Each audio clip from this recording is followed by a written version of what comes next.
Hey everybody, welcome to the Slick Tree Podcast. I'm your host, Colby Langford. The point of this show is to help improve ourselves as dog men and to raise the quality of the dogs on the end of our lead. So let's settle in, turn the volume up, and let's see if we can't learn a trick or two together from our guests.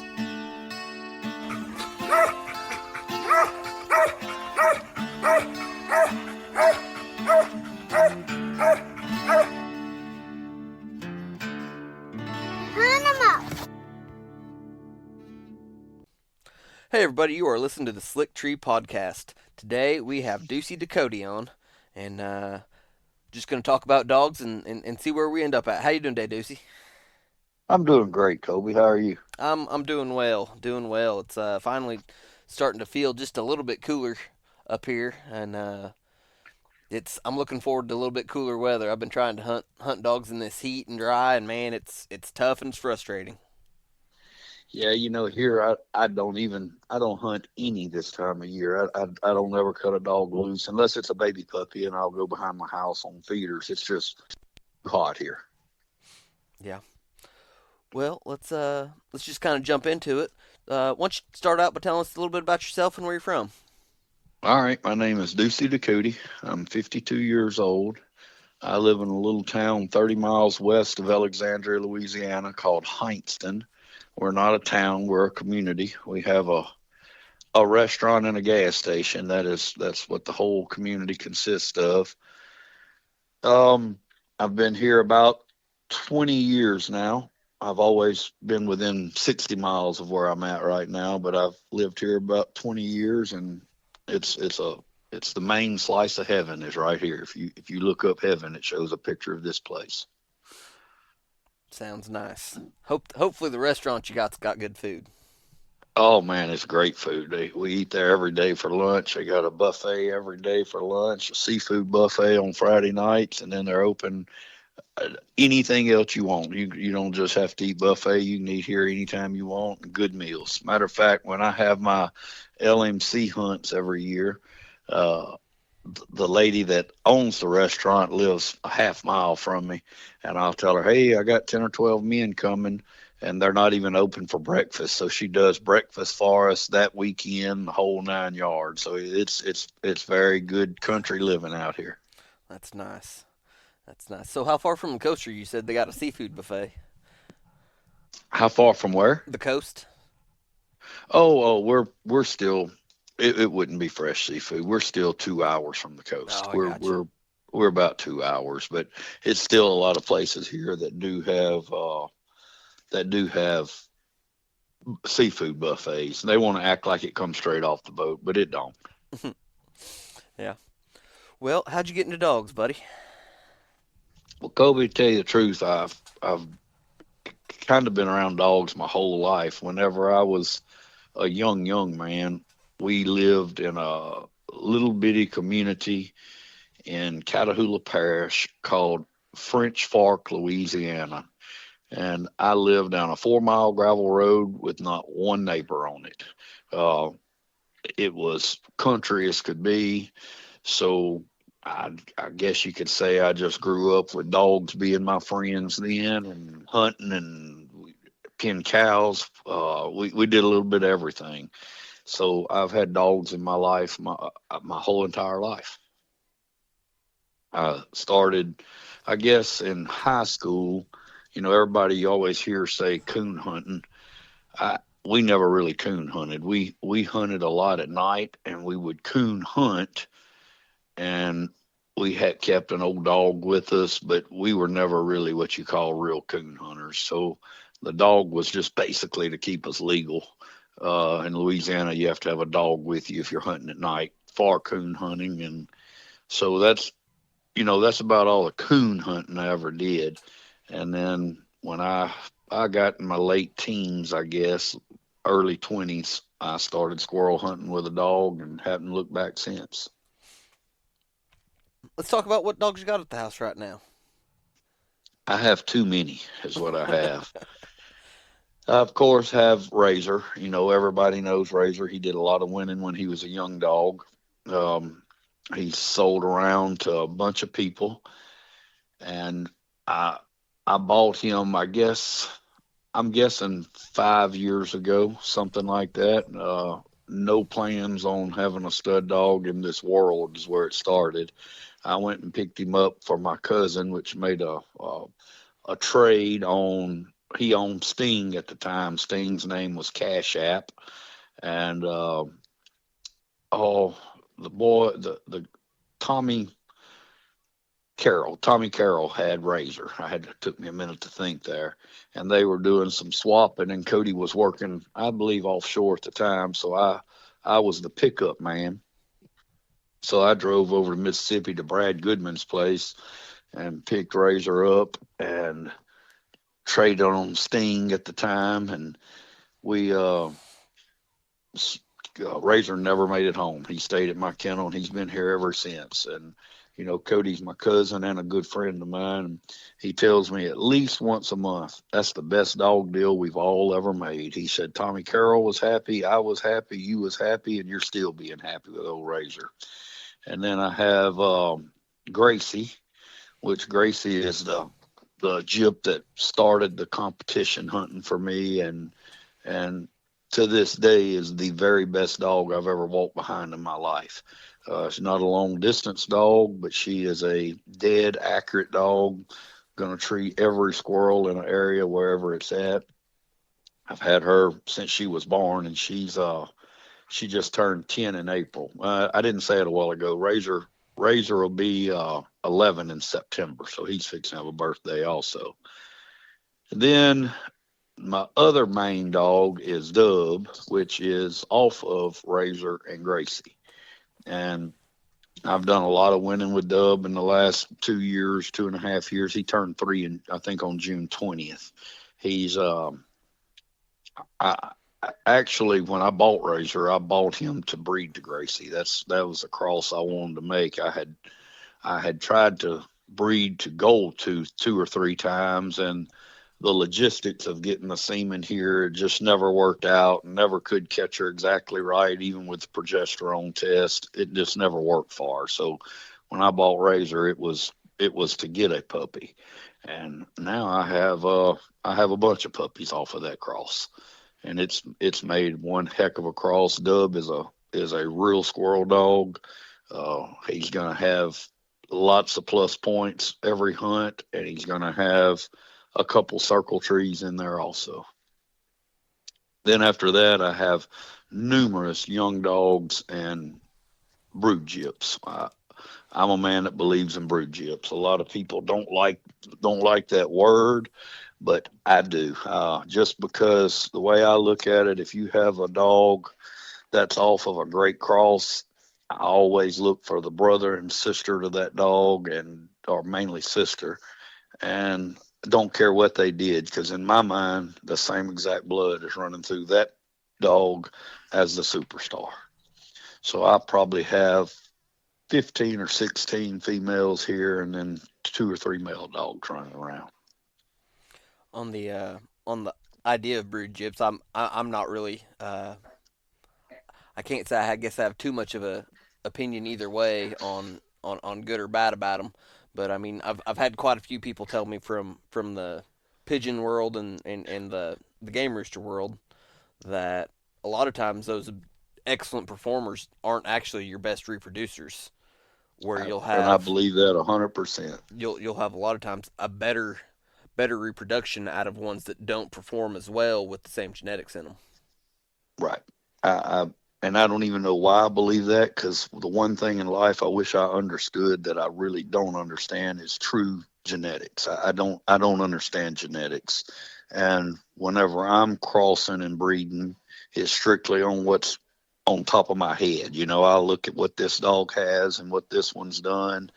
And look, when I started this breeding deal, I never had any plans on selling puppies. That was not it at all. And then whenever I started making some crosses and having some good puppies, it just started out and fun, and then my partner, Max Bonnet, he got in there with me, and we started buying some better bred gyps, and man, it just blew up from there. And it's very seldom are we stuck with a puppy now. And Used to, I'd blow that Facebook up advertising.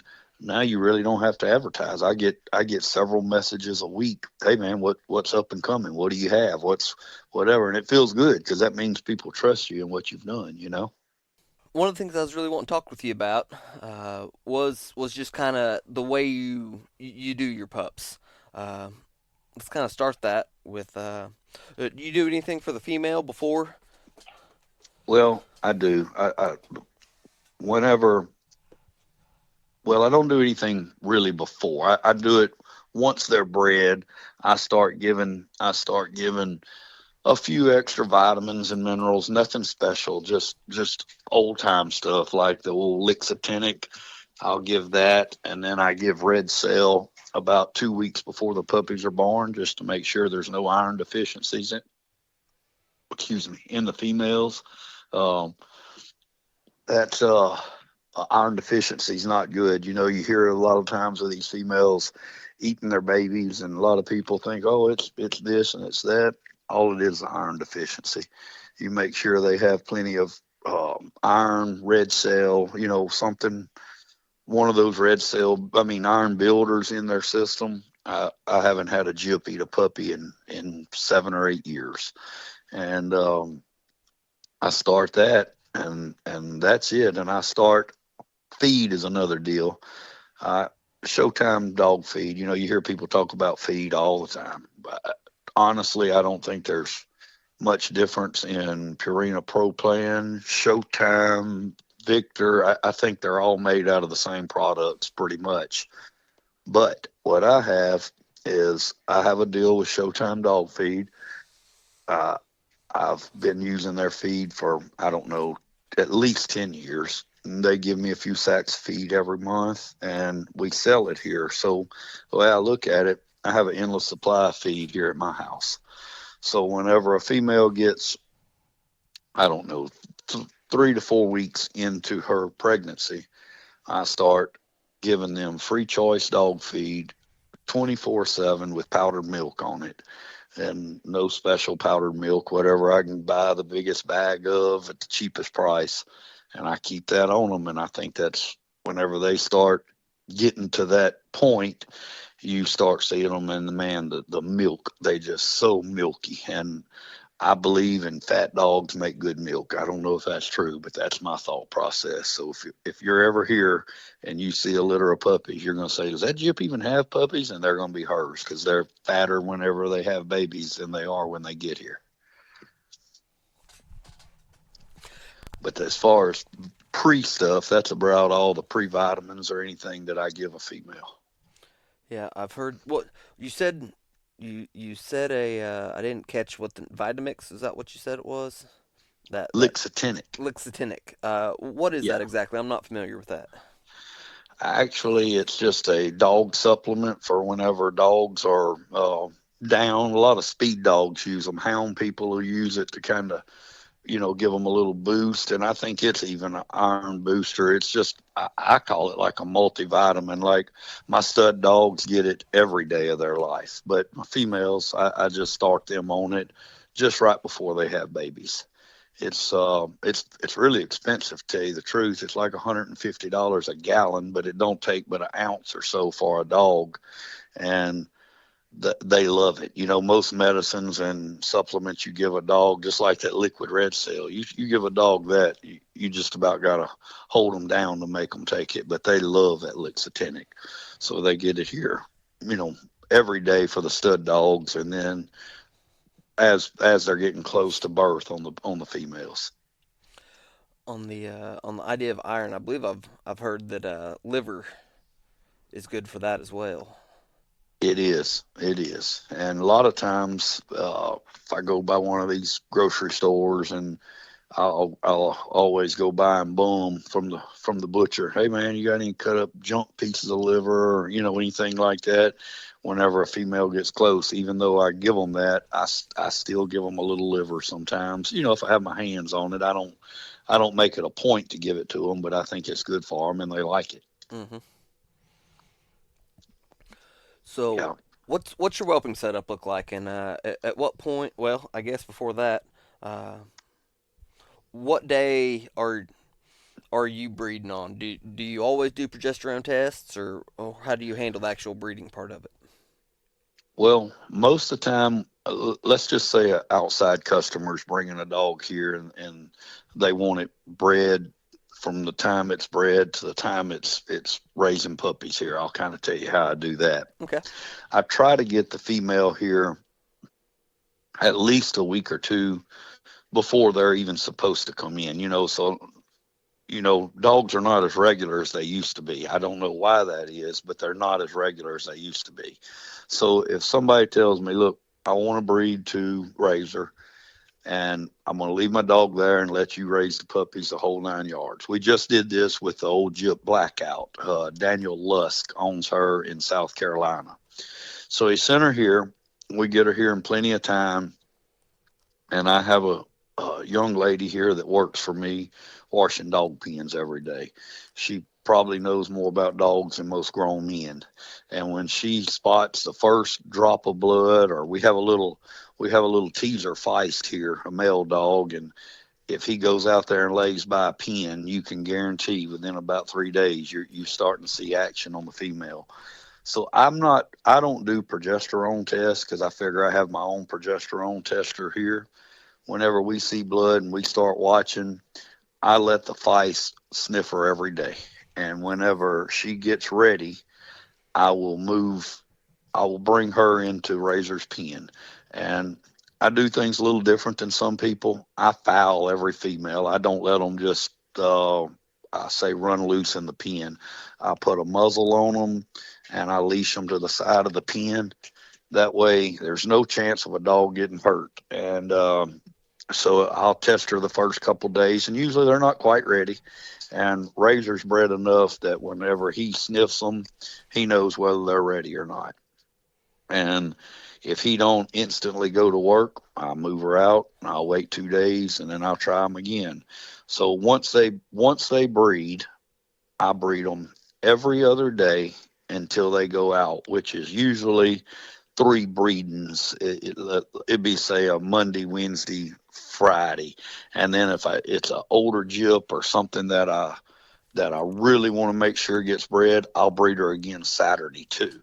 You hear all kind of stories of how long the semen stays good in them. I always figure 48 hours. I don't know if I read that.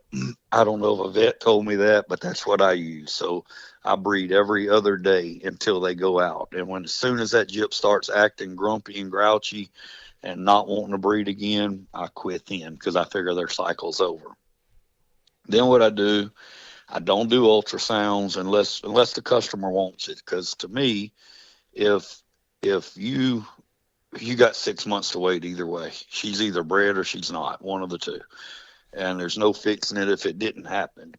But like, let's say this Blackout Gyp, she was a very easy breeder. She bred a little longer than most Gyps breed. Well, then I just leave them in a pen, in a kennel here at the house. Each dog's in a kennel to themselves unless I'm raising puppies, and then they'll be in their own kennel. But anyway, I'll leave her there until about roughly day 40, something like that. And then I have some off the ground brooders built, and we built them here, and they're nothing fancy. They're 12 feet long with a 4-foot box built on them, and most of them are about 5 feet wide instead of 4 feet wide. And we just built them out of white oak lumber and cattle panels, and then I put air conditioners in them and heat lamps, so I can raise them at the hottest part of the year or the coldest part of the year. Our cold's not real cold, but our hot is very hot. I'm expecting a litter any day now off of a Gyp of John Elkins, and she's in there sitting in the air conditioner right now. I tell them every time when I go out there and feed, I'm like, y'all got it better than I do. It's 69 degrees in here and it's 72 in my house. And so from there, whenever they start really bulking up and seeing their bottom side, and I guess you'd say their tits start getting real, what I call nipply, real big, that's whenever I start giving them their supplements.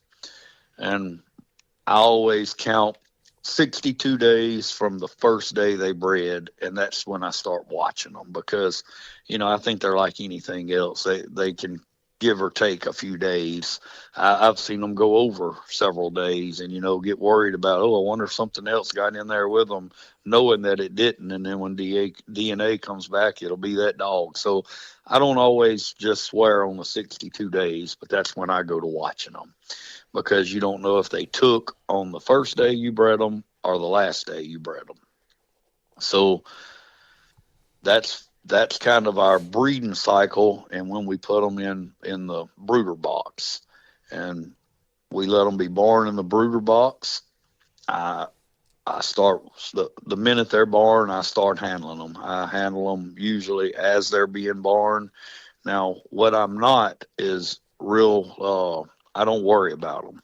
If I see that she's having a little problem, I leave her alone. A lot of people jump and go to the vet and this, that, and another. I always say it's really, really hard to outsmart Mother Nature. I guess I've been breeding these dogs for seriously and hard for about 5 years now. And I've never, and knock on wood, because I may have to go this week because we're going to have puppies this week. I've never had to bring a female to the vet, never, for having puppies. I just kind of let Mother Nature take their place and take her place. And then whenever that, I think she's finished after she's been in delivery 12 or 13 hours, I usually give her a shot and clean her out. And after that, for 3 days, I don't do anything but go out there and rub on them a little bit and the whole 9 yards, just like I'm raising new babies. And then on the third day, I dock their tails and all that good stuff. And then after that, it's time for them to grow. Don't do anything to them but keep feeding in front of mama 24/7 and let them start getting to be fat babies. But that's about it until the time they're born. Well, got a couple things I'd like to back you up on, talk about a little bit Sure. more. Sure. So how often you said that people bring you outside dogs and you'll breed them and raise them keep the female and Yeah. all the way through raising pups. How often do you do that for people? Anytime somebody calls and wants it done. I have, like I said, I just did the one with the blackout female. Now I have a female here from John Elkins that's off of the female's off of the old outlaw dog that Claude Vaughn has, and a gyp that he raised named Ducie Ducote. So we've kept them the whole cycle. How does that look on like the partnership, or like, I guess, how does that work out between you and the owner of the gyp and with the pups? Usually it's really easy. What I usually do with that is, I got to charge a little bit Hmm. to upkeep them. So I usually either keep a puppy or two out of the litter, and depending on the female, sometimes what I'll do is like I will charge a puppy for the stud fee, and then a puppy for raising them, and then it kind of depends on what I decide to do with that second puppy. Sometimes I'll sell it, sometimes I'll keep it. It just kind of depends on the dog. Now, just to tell you how I try to work with people, like Daniel, when they brought us the blackout female, we kept her on and off. Excuse me. We kept her on and off for a little over a year. She would have a false heat and then she would not take, but she's 10 or 11 years old, I think. So, it's just like she was really hard breeder at first until she was actually naturally ready. And I'll tell you, we made such a good friendship on that breeding. I didn't charge Daniel Lusk one dime, not one penny. Now, yeah, he took care of me. He he brought me one of the finest bottles of whiskey that a man can drink, Hmm. and I still have it. I'm waiting to break it out for that special time. But yeah, it just depends. Usually 2 puppies is what it costs to breed and raise one, and if not, I'll put a dollar amount on it for somebody. That's honestly more affordable than I'd think. I mean, it's a lot of work that goes into caring for and taking care of puppies and making sure everything's good. That sounds more than fair to me. Yeah, and we look when you get a puppy here. They're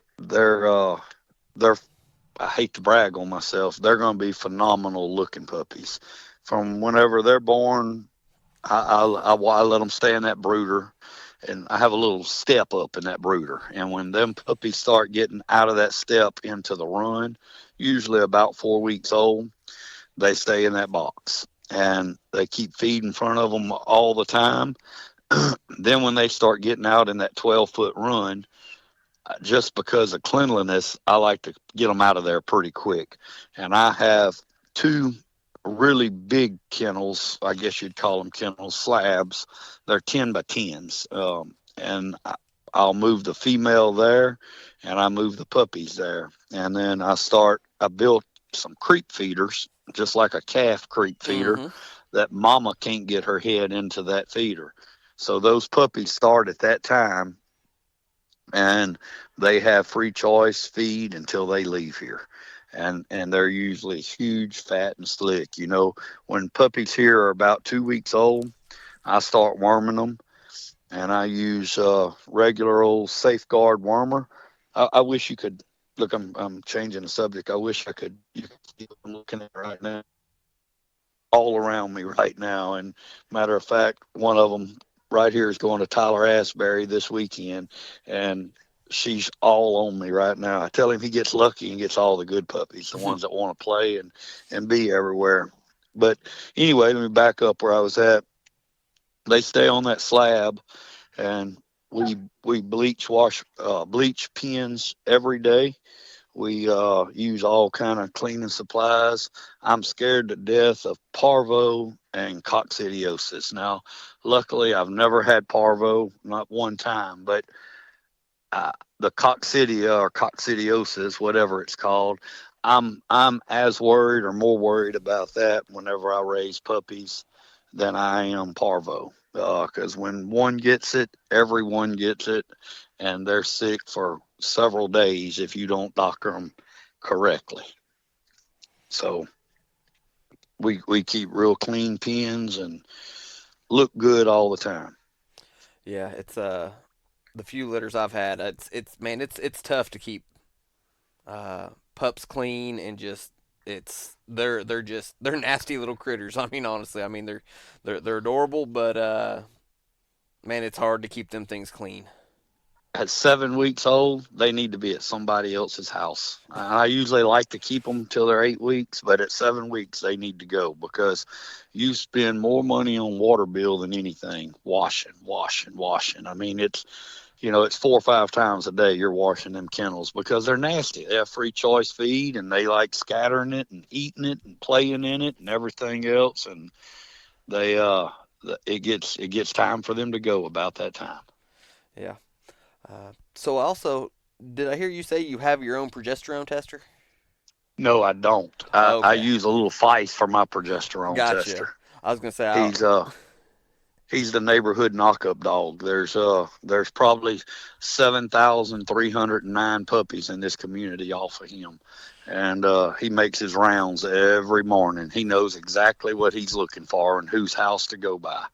And I tell everybody he's our neighborhood knockup dog.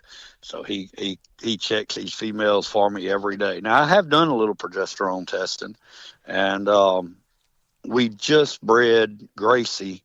Well, I say just 4 months back to Porcupine Mountain Bud, and we had the last two straws off of Bud that we thought were good.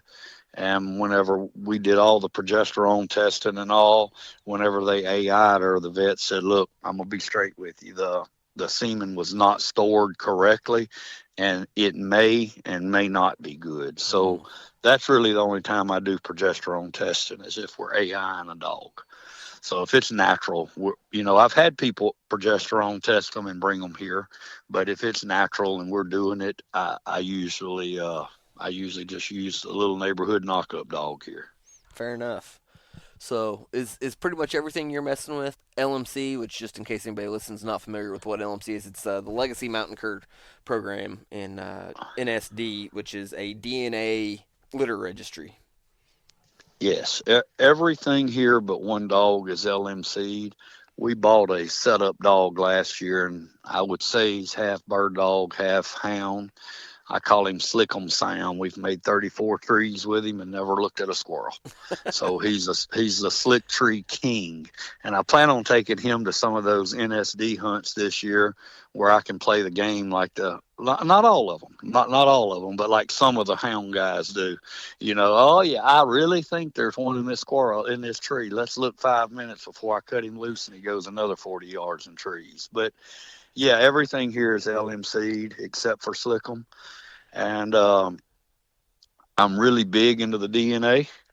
I believe in it. We tried to get it voted in for the UMCA this year, and I think we only had like 62 or 1% or something like that of the body that wanted to vote on it. And if our bylaws changed, maybe they had to have 66 and 2/3%. So just like that, I still go to all the hunts, but I won't be litter registering and anything like that in the UMCA. Still good friends of mine. I'll still make all their hunts, but I really believe in the DNA, because there's so many people nowadays that, they want to play the dumb card. Oh yeah, my dog is this, and this, knowing that Paw Jack put a set of papers on a female 5 years ago or 7 years ago. And, I just don't like that. I like knowing when I go to a hunt what I'm hunting with and what I'm hunting against. And not that I'm scared of going to the, tree and curs or the walkers or whatever. Every man has his own breed. I just really like the LMCs, and I like to know what they are. Well, with real birthdays, I really like to know the birthdays. Yeah. I mean, if you're hunting a cur dog against cur dogs, you want to be sure that you're really hunting against cur dogs. Yeah, and to tell the truth, Colby, I think they make better dogs than cur dogs. I mean, I think your tree and curs are you've got in my opinion two of the best breeds of dogs in the world, and there may be three of the best. You got hound, you got bird dog, and you got cur dog.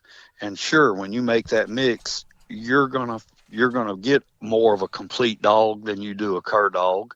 To me, the cur dog is the one that's going to feed you, though. I always, a lot of people know I just started a new Facebook page called Facebook Cur Dog Funnies, Mm-hmm. and it's where you can pick on each other about everything. And our only rule is you can't get your feelings hurt. And I put a post on there the other day with what you're hunting. Would you starve to death or would you have enough to eat? Most people, most, not all. I don't want people to listen to this and call me and say, "Man, I can't believe you talked about these tree and curs," because I'm not. Each to what they only hunt. But most people that's hunting tree and curs or hounds, they're going to starve to death. Now, a guy like Tom Smith, Wade Hildebrand, they're going to be fat and slick because they're going to have plenty to eat. Their dogs tree a lot of real squirrels, and other people too. I'm just using them for example. But overall, I think your cur dogs are the ones that are going to fill you up at the end of the day. They're going to make more plus trees than they do circle trees. Last year I went to the LMC World, and Dub could still hunt in the juniors. So it was maybe, I don't remember why I was at the clubhouse because I made it to the final round. Maybe we was just all visiting, and Jimmy was able to pull all that up for me. And I'm sure anybody can do it. I don't know how to do it, but on that site, he got to pulling up statistics and stuff like that. Well, Dub at the time was the number one cur dog in plus points in the LMC. And, to me, that means a lot. I think he was like, I want to say 53 or 54%, something like that.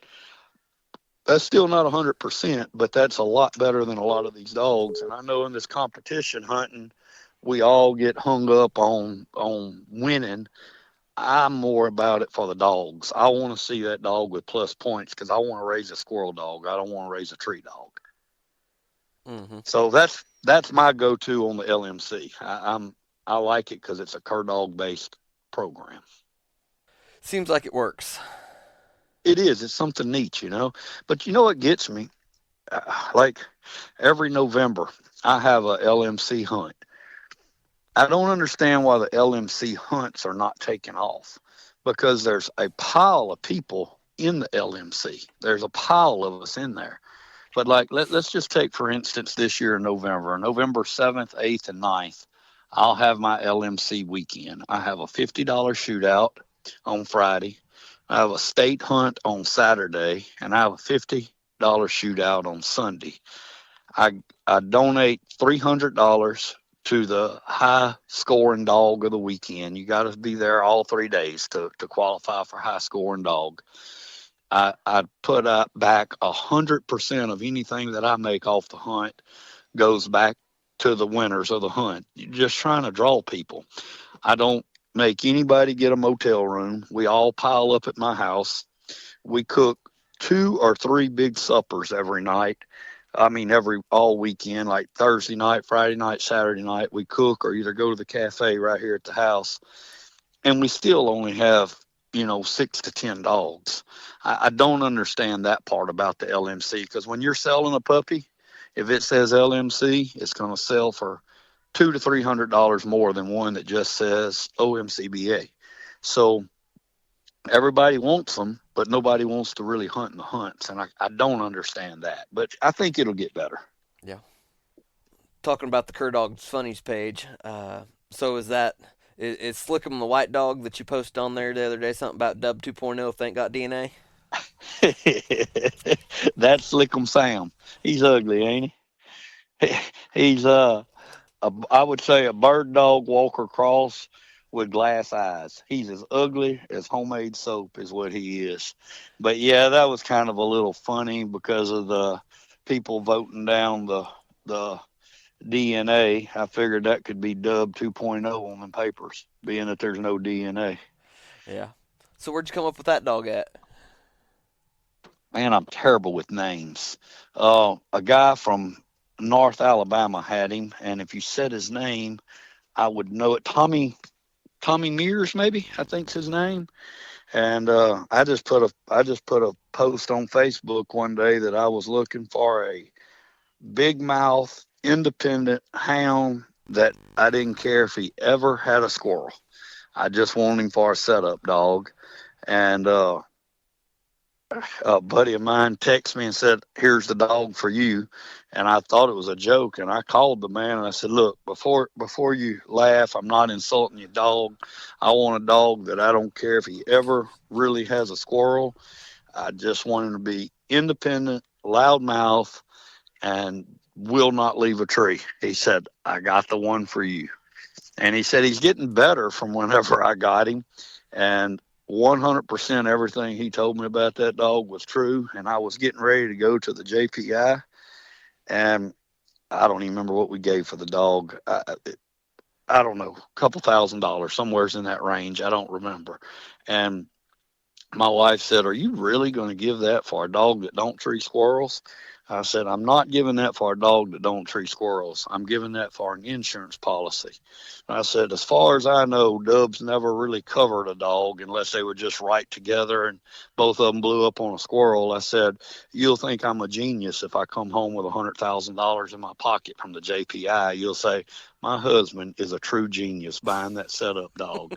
But I didn't come home with the 100,000, and I still got Slickum Sam. So that's what he was bought for, and we'll probably hunt him this year, and we'll probably sell him. A lot of competition. He'll win a lot of competition hunts, especially on them bad days and leafy days before the winter gets here. And look, he's probably the smartest non-squirrel treeing dog I've ever had. If you turn him loose in a pine thicket, he's going to go find the only oak tree that has 700 vines on it, and his eyes is going to be rolled back in his head whenever you get there, and you're going to swear there's a whole family of squirrels in there. But then you could take a chopping axe, cut that tree down, and delimb every bit of it, and you'll never find a squirrel.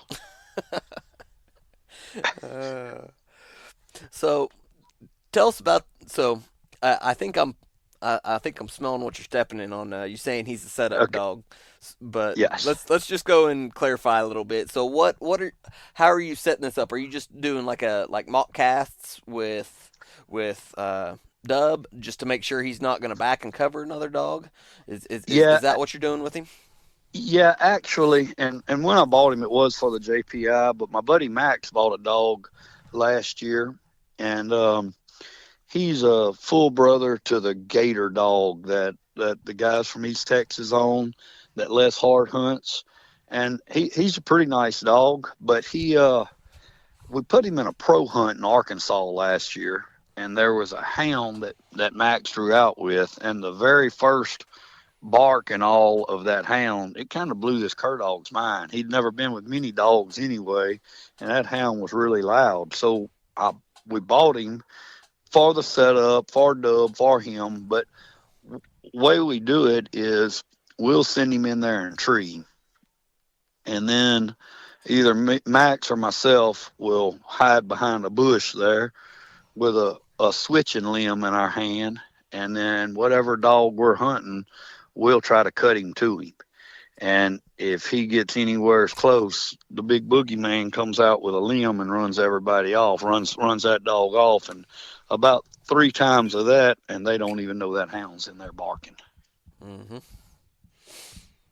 Works great. Just takes 2 people to do it. Yeah. That's a problem I have. I feel like with training a lot of times I don't have anyone just real close to me that I get to hunt with very often, and so I actually just went and met with. I think me and Ricky Merrill are going to try to start hunting a little bit. He's got the oak dog, and we got together last week and hunted a little bit, and I went down to him, and I think he's planning on coming up to me this weekend. So try to do a little bit of working and tuning on the dogs. You know that Ricky Merle, those are great guys. Him and his daddy. A couple of times I went and bred to the Lightning Creek Fog one time that Troy Mm-hmm. Bates owns over there, and it worked out. Let's see how did that work out. I think he was at Ricky Merle's place, at the dad's place. His name's Rick too, ain't it? Yes, it is. Okay, yeah, I thought so. It was at his place. So they have a winery there, Mm-hmm. and they had it set up for me to get there, stay in the winery. I bred the Gyp that night. I got up the next morning, bred her, and hauled butt and came back to Louisiana with her. And since then, I think 2 different times I've been to hunts up there. And Rick and Ricky and them, they don't really know me from Adam besides just going up there and going to a couple hunts. Every time I've made that drive, Rick will have his camper trailer set up for me, or he'll have a blow up mattress in the winery. And they're good people. They've been good to me every time I go. It's like when I'm there, just make yourself at home, see you later. They trust me with everything that I do and bring, and no questions asked. They've been great to me every time. Them are good people. Yeah, they are. Rick usually has some good barbecue. Anytime they have a hunt there too, he usually has some good barbecues out for lunch. Man, And let me stop you on that. We went to a hunt there, and they kept talking about barbecued bologna. And I kept thinking to myself, I'm not eating no bologna when I get there. That's out. I'm not eating bologna. I'll find me a convenience store, and I'll go get me something out of the hot box. I'm not eating bologna. I ate enough bologna as a kid that I was not eating bologna. Well, when we came in from that cast, I looked, and it looked like big old pieces of backstrap laid up there, big long pieces. I looked at that, and I said, I'm going to try that. I don't know what that is. I got that, and I ate it. I got me another piece of it, and I ate it. I said, look, I hate to be a hog, and I have no clue here what I'm eating, but I want one more piece of this. And I got up. They said, that's that smoked bologna. I said, you got to be bullying me. And I ate smoked bologna, and ever since then, at least 2 or 3 times a year now, I buy a whole bologna and barbecue it. I didn't know they made bologna in anything besides 16-inch slices with the red ring around it. I thought that was the only way you could get bologna. yeah, you gotta But gotta pick it up before they slice it. yeah, that was fine eating is what that was. I can tell you that was top notch. Yeah. Actually, I don't know if you remember this, but we did meet one time there I do. at OK. Yeah. Yeah. I don't, Yeah, I remember. I think it might have been that hunt, to tell you the truth. I Was can't. it that one? I believe. I don't remember. It's been a few years back now, and Yeah, they. I don't Yeah, think I don't think I stuck around for the final cast. yeah. Those are good people, and I always say I'm going to another one. But that's a smooth at least 8 hours for me. Any way I go, that's an 8 hour drive. Hmm. I've never been one to go like after a points race or whatever. But if I was ever to get after a points race and want to try to win something, I would definitely go to those hunts because they're fun hunts and good people. No drama when you get there. Yeah, that's most of the NSD hunts I've been to have been out of the OK Clubhouse, which I'm going to host a couple this year. So I haven't seen where they've listed any dates. I was asking Ricky about that the other day. I haven't seen where they've got any dates up on the calendar yet for where they're going to be hosting any. And then Lane Williams has got, I think, one NSD hunt on the calendar in Oklahoma for this year. So Lane, I know he's one of you Okies up there. And I don't know Lane very well. I've spoke to him 100 times on Messenger and stuff like that. But man, he sure seems like a dog man. We know each other, but we don't know each other.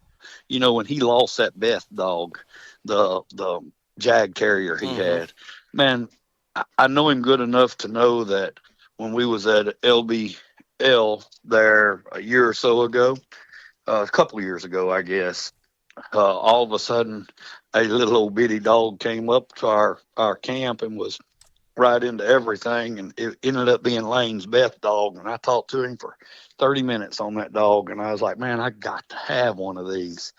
And I told him, if you ever breed her, I want a puppy. And so I kind of kept up with him ever since then. And then he lost her. That's got to be terrible. But also, it's terrible. But that dog went down doing exactly what it wanted to do. Mm-hmm. No, I guess Lane's got about the perfect pup starting setup. I guess his house is way back in the middle of a great big pecan grove on a dirt road. I guess he's got just about the perfect spot to let one run loose as a pup. Yep, that's how we are here. I live at the very end of a road, and I'm a little over a half mile from the blacktop, and we have signs in our yard: slow down, dogs at play. And once puppies get old enough to go on the ground, we turn them out, and we let them learn all the basics of being a dog while they're babies before we ever start them. And we have the a perfect spot. Like I have a little spot here. I don't 40 acres, but behind me there's a 105-acre spot that I have leased, and it's solid hardwoods, and I got feeders all in it. And then around it is another 700, and it's a timber company. So a dog has to really try to get out of pocket and get hurt here. They have to walk up to the highway, which when I see they're getting that big, they go back in a kennel. And we've had good luck starting our puppies. I can't ever say that we haven't had good luck. I've got two puppies right now off of this Dub and Dixie cross. Her name's actually Iron Maiden. I call her Dixie. She came from Chad Funk. But I have two puppies here off of her right now, and they were born, I don't know, mid-March. They're going to be phenomenal dogs, but that's why they stay out all the time. And then whenever they do start treeing their own game, and you hear them back there in the back treed by themselves, then I just start locking them up and walking them. I don't think it's a trick to it besides letting them be dogs. Mm-hmm. You guys got any other animals, chickens, anything like that else running around the farm? We have no animals because we have too many dogs. They kill everything that moves. I love to have a cat or two around the barn. I sell, like I told you earlier, I sell dog feed. I sell about 10 tons of feed a month right here out of my barn.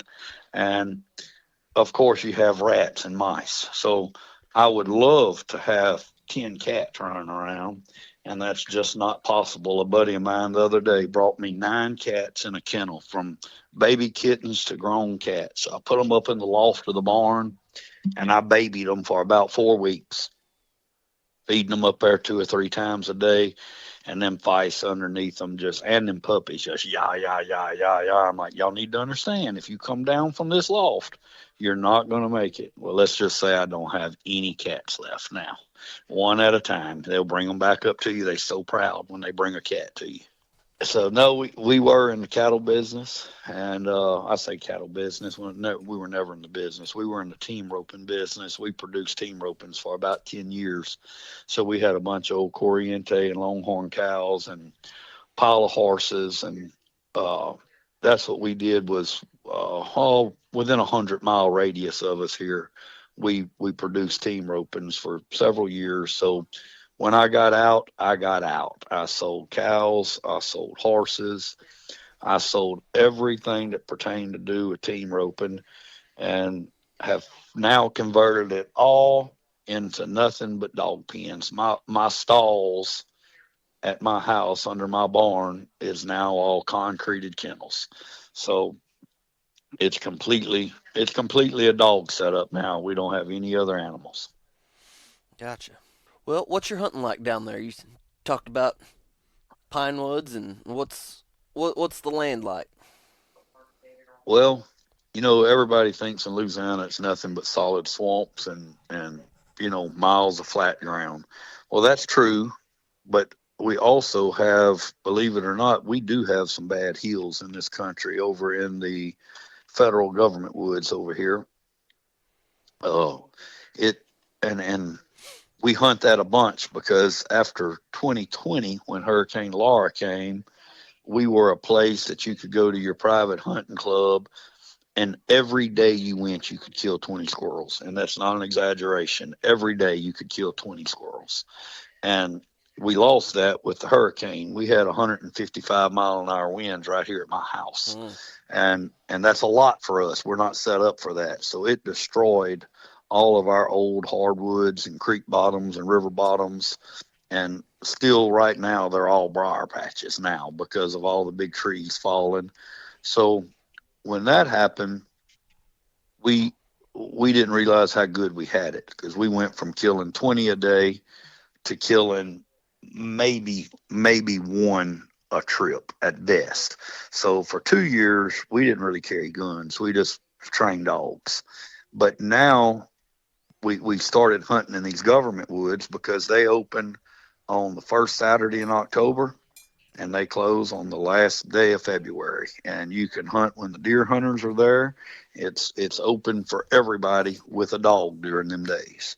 So there's not as many squirrels here as it used to be, but we hunt a different kind of ground. Like these government woods are what I call piney woods. And you have to know where all the creek bottoms are and to get out of the pines into the creek bottoms. And it's miles and miles of it over here. And if you're just driving it, you think, well, there's no squirrels here because it's nothing but piney woods. But once you figure out how to fall off the side of one of them hills and hit them creeks and them drains. So back to your question, I guess it's a little bit of everything. We still have some swamp. We have a lot of swamp. And we have some kind of mid-hilly drains. And then we actually have a few places here that I won't go because the hills are so bad. But, people don't think that when they think of Louisiana. I took last year for our LMC hunt, John Elkins came from North Carolina to hunt. And he's a good friend of mine. And he stayed here several days before and a couple of days after, or maybe one day after, I don't remember. But we went over here and hunted in these hills. And, I'm thinking if you're from North Carolina, you're probably used to some hills. And because I'm not, I don't do good in the hills. But John was like, you can have all these hills you want. I'm done with this. Let's go back to that flat ground you were on. So we have a little bit of everything here. Gotcha. A lot of water, though. A lot of water. A lot of people have problems with dogs around water. Our dogs are raised around water. That's just another day to them. They don't care if it's ankle deep or 20 feet deep. They'll swim anything in the world. A lot of times you'll hunt in this swamp and, you hear your dog treat over there and you're like, oh, no, I know he's next to water. He's done swam water and got to a little island over there somewhere. So you either got to call them off or go to them, one of the two. Yeah. So, talk about killing 20 squirrels a trip. What's your favorite way to eat one? You know, I love to cook. I'm from Louisiana, and I've cooked everything every way. And if you're from Louisiana, you got to love fried everything, fried Mm-hmm. squirrel, and it's great. But uh, several years ago, I started just changing it up. I think we had a political cooking here at my house for somebody that was running for something. I don't remember. And I had a freezer full of squirrels. So I took them squirrels and I soaked them in Italian dressing for a day or so. And I put them in a big sealed aluminum foil pan, in big throwaway Mm-hmm. pans.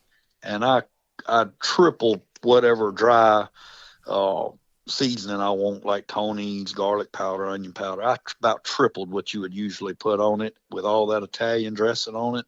And I wrapped that up and put it in a barbecue pit. And I tell you, that's probably my favorite way to eat them now. It's a little more work, but man, they just fall off the bone whenever you eat them. Every time we have a hunt or cooking, people say, "Hey, cook them squirrels in that aluminum pan that you do," and it's good. But we eat them every way. We gravy, rice and gravy, and then we have gumbos. And we fry them, jambalaya. We do everything. What about what time and temperature you shooting for on that pan of squirrels the way you cook them? All right, now here's what you got to remember, Colby.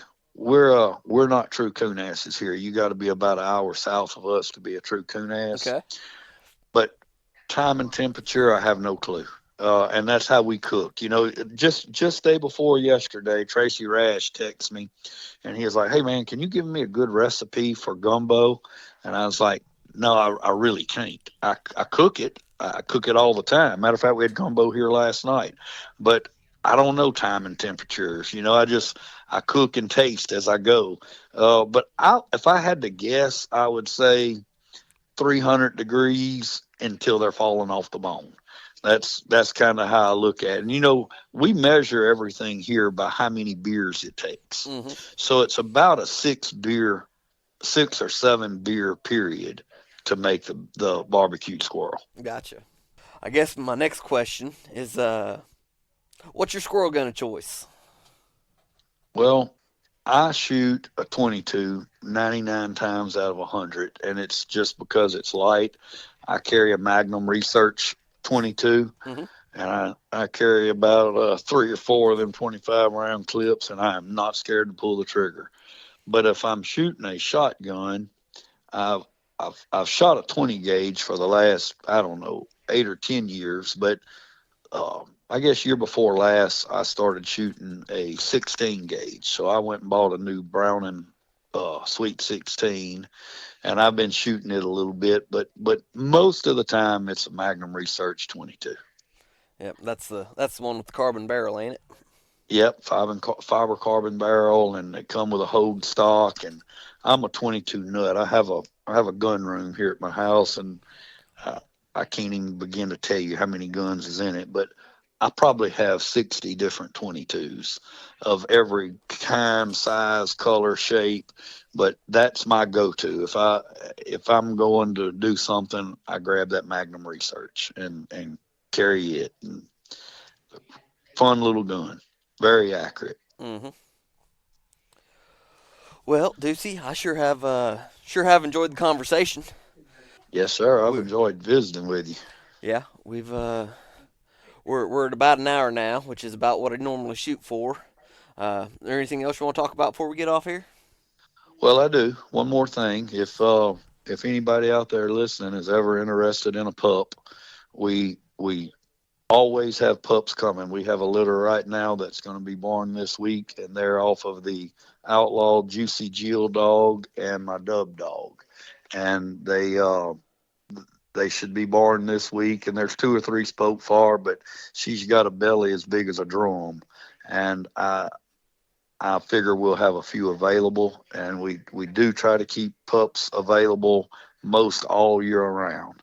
And if you get a puppy here and you're not happy with it, we'll make it right, whatever it is to make it right. And I guess that's it. I just kind of want to throw that little advertisement out there a little bit. And how what's the best way for people to get a hold of you? You can call me, and I don't mind putting my cell phone number out there. It's 318-447-9435. Or you can send me a message on Messenger. Anyway, text doesn't matter. I answer all of them. So a lot of times on my messenger, you don't get it. I don't get it real fast because I don't hear it.